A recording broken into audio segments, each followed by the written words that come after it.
आज के वीडियो में हम जानेंगे कि इस दुनिया में भगवान श्री कृष्ण की दृष्टि से सबसे बड़ा पुण्य क्या है, सबसे बड़ा पाप क्या है, सबसे बड़ी सेवा क्या है और सबसे बड़ा तीर्थ किसे माना गया है।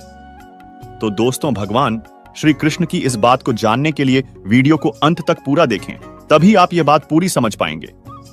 साथ ही कमेंट में जय श्री राधे कृष्णा जरूर लिखिए। तो मित्रों, चलिए जानते हैं। मित्रों, हम भगवान के बारे में केवल तब सोचते हैं जब उनसे कुछ चाहते हैं। जब तक हम मुश्किल में न हो तब तक हम भगवान को याद नहीं करते। जब हमें कोई बीमारी हो जाती है या हम किसी दुर्घटना का सामना करते हैं, तब भगवान को मदद के लिए पुकारते हैं। जब आर्थिक तंगी हो या नौकरी छूट जाए, तब हम भगवान के आगे प्रार्थना की बौछार कर देते हैं। ज्यादातर इस प्रकार की परिस्थितियों में ही हम भगवान को याद करते हैं। प्रार्थना करते समय हम भगवान के साथ सौदेबाजी भी करते हैं। हम कहते हैं, हे भगवान, अगर आप मेरी मनोकामना पूरी करेंगे तो मैं आपके लिए यह करूंगा। आप मुझे वह दे दो तो मैं आपके लिए ऐसा करूंगा। क्या परमात्मा को वास्तव में हमसे कुछ चाहिए? भगवान से अपनी प्रार्थनाओं को पूरा करवाने के लिए हम उनसे सौदेबाजी न करें, क्योंकि भगवान हमसे इस भौतिक दुनिया का कुछ नहीं चाहते। भगवान हमसे केवल प्रेम चाहते हैं। वे चाहते हैं कि हम उनसे प्रेम करें, हमारे अंदर उन्हें जानने और पाने की तड़प और कशिश उत्पन्न हो। इसलिए सबसे पहले हमें अपने अंदर भगवान को पाने के लिए सच्ची लगन और तड़प जगानी है।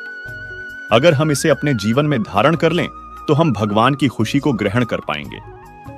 भगवान को प्रसन्न करने का यही सर्वश्रेष्ठ तरीका है। भगवान हमारे माता पिता, हमारे वास्तविक प्रीतम और सच्चे मित्र हैं।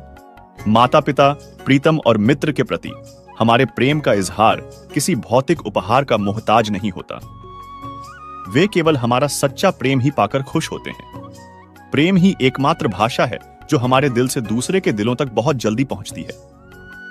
हम किस प्रकार भगवान को अपना प्रेम दर्शा सकते हैं? ध्यान अभ्यास हमारी आत्मा को प्रेम के साथ फिर से मिलाने में मदद करता है। ध्यान अभ्यास में बैठना एक संकेत है कि हम भगवान से प्रेम करते हैं और भगवान से मिलना चाहते हैं। पर ध्यान अभ्यास में सिर्फ 5 मिनट बैठना पर्याप्त नहीं है। जब हम रोजाना लगन और उत्साह से भगवान को पाने के लिए ध्यान अभ्यास में बैठते हैं, तब भगवान देखते हैं कि हम हमसे मिलना चाहते हैं। संत महापुरुष प्रतिदिन 2.5 घंटे, दिन का 10वां हिस्सा हमें ध्यान अभ्यास में देने की हिदायत देते हैं। जब हम सच्ची लगन के साथ ध्यान अभ्यास में बैठते हैं, तब हमें भगवान की दया और मदद अवश्य मिलती है, ताकि हम अपने लक्ष्य तक बड़ी तेजी से पहुंच सकें। भगवान के प्रति प्रेम दर्शाने का दूसरा तरीका है निष्काम सेवा। सारी सृष्टि भगवान की संतान है। जब हम बिना स्वार्थ से दूसरों की सेवा करते हैं, तो हम भगवान की सेवा करते हैं। माता पिता खुश होते हैं जब लोग उनके बच्चों की मदद करते हैं। इसी प्रकार जब हम किसी भी प्रकार से भगवान के बच्चों की मदद करते हैं, तो भगवान प्रसन्न होते हैं। एक सबसे बड़ी चीज जो मनुष्य कर सकता है, वह दूसरों की सेवा करना है, क्योंकि भगवान हमसे यही चाहते हैं। अगर हम अपने जीवन में इन गुणों को धारण करेंगे, तो हम देखेंगे कि ऐसा करने से न सिर्फ हमारे जीवन में खुशियां आएंगी, बल्कि इससे औरों का जीवन भी सुख व शांति से भरपूर होगा।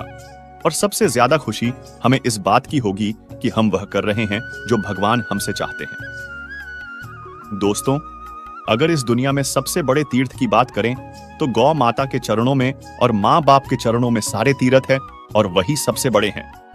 भारत में गाय को मां कहा जाता है और उसकी पूजा की जाती है। पहली रोटी गौ माता को खिलाई जाती है। यहां तक कि हिंदू पुराणों में धर्म को भी गौ रूप में दर्शाया गया है।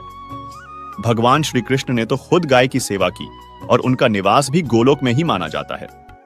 हर मनोकामना को पूरी करने वाली कामधेनु भी गाय ही है। इस तरह गाय को इतना महत्वपूर्ण और पूजनीय माने जाने के पीछे कई कारण हैं। लेकिन क्या आपने कभी यह सोचा है कि गाय को मां ही क्यों कहा गया है? गाय के साथ अन्य कोई रिश्ता क्यों नहीं जोड़ा गया? कई बार नवजात बच्चों को विभिन्न कारणवश मां का दूध उपलब्ध नहीं हो पाता है। ऐसे में उसे गाय का दूध ही पिलाया जाता है। गाय का दूध सुपाच्य होता है और यह बेहद पोषक होता है। गाय के दूध में 16 प्रकार के मिनरल्स होते हैं। आयुर्वेद के अनुसार भी मां के दूध के बाद बच्चे के लिए गाय का दूध ही सबसे ज्यादा फायदेमंद होता है। इस तरह गाय की मदद से ही बच्चे का पोषण होता है, इसलिए गाय को मां का दर्जा दिया गया है। शास्त्रों के अनुसार जब ब्रह्मा जी सृष्टि की रचना कर रहे थे, तो उन्होंने धरती पर सबसे पहले गाय को ही भेजा था। साथ ही गाय का दूध ही वो चीज होती है जो नवजात बच्चे को पिलाया जा सकता है। इसके अलावा सभी जानवरों में केवल गाय ही ऐसी जानवर है जो मां शब्द का उच्चारण करती है। इसलिए यह भी माना जाता है कि मां शब्द की उत्पत्ति भी गौवंश से हुई है। हिंदू धर्म शास्त्रों के अनुसार गौ माता की पूजा करने से मनोवांछित फल की प्राप्ति होती है। घर में सुख समृद्धि आती है। जिन घरों में गाय रहती है वहां हमेशा सुख शांति रहती है। गाय की सेवा करने को श्रेष्ठ कार्य माना गया है। साथ ही रोजाना पहली रोटी गाय को खिलाने से अपार सुख समृद्धि मिलती है। सारे देवी देवता कृपा करते हैं। इतना ही नहीं, भविष्य पुराण के अनुसार गाय के सींगों में तीनों लोकों के देवी देवता विराजमान रहते हैं। गाय के गोबर में लक्ष्मी, गोमूत्र में भवानी, चरणों के अग्रभाग में आकाशचारी देवता, रंभाने की आवाज में प्रजापति और थनों में समुद्र प्रतिष्ठित हैं। कहते हैं कि जो मनुष्य सुबह स्नान करके गौ स्पर्श करता है वह पापों से मुक्त हो जाता है। संसार के सबसे प्राचीन ग्रंथ वेद हैं और वेदों में भी गाय की महत्ता और उसके अंग प्रत्यंग में दिव्य शक्तियां होने का वर्णन मिलता है। मान्यता है कि गौ के पैरों में लगी हुई मिट्टी का तिलक करने से तीर्थ स्नान का पुण्य मिलता है। यानी सनातन धर्म में गौ को दूध देने वाला एक निरा पशु न मानकर सदा से ही उसे देवताओं की प्रतिनिधि माना गया है। मित्रों, एक बार की बात है, एक राजा था जिसका नाम दिलीप था। राजा दिलीप का कोई पुत्र नहीं था, इसीलिए वो अपने गुरु वशिष्ठ के पास गए। गुरु ने कहा कि तुमसे एक अपराध हुआ है, इसीलिए तुम्हें पुत्र नहीं हो पा रहा। तुम्हारा अपराध है कि तुम एक बार देवता की युद्ध मैं मदद करके वापस लौट रहे